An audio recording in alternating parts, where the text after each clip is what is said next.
मोदी ने देशवासियों को संबोधित करते हुए एक पत्र लिखा है। इसमें उन्होंने स्वदेशी अपनाने, स्वास्थ्य पर ध्यान देने और एकता को मजबूत करने की अपील की है। देखिए ये रिपोर्ट।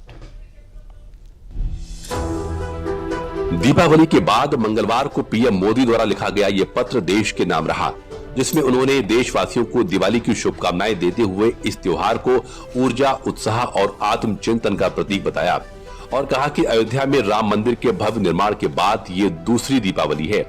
भगवान राम हमें मर्यादा का पालन करना सिखाते हैं और साथ ही हमें अन्याय से लड़ने की भी सीख देते हैं, जिसका जीता जागता उदाहरण हमने ऑपरेशन सिंदूर के दौरान भी देखा। ऑपरेशन सिंदूर में भारत ने मर्यादा का पालन भी किया और अन्याय का बदला भी लिया। पीएम मोदी ने दिवाली के अवसर पर देशवासियों के नाम एक पत्र लिखा। इस पत्र में दिवाली की शुभकामनाओं के साथ पीएम ने कई बातों का जिक्र किया। उन्होंने बताया कि दिवाली कई मायनों में खास रही। उन जगहों पर भी दीपों की जगमगाहट रही जहां कभी नक्सलवाद और माओवादी आतंक थे।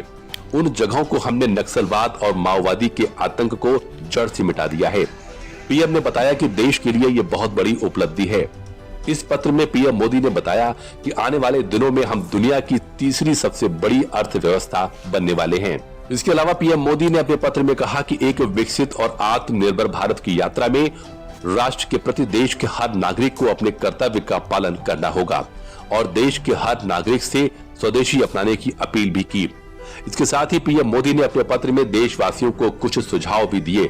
एक नजर उस पर भी डालते हैं।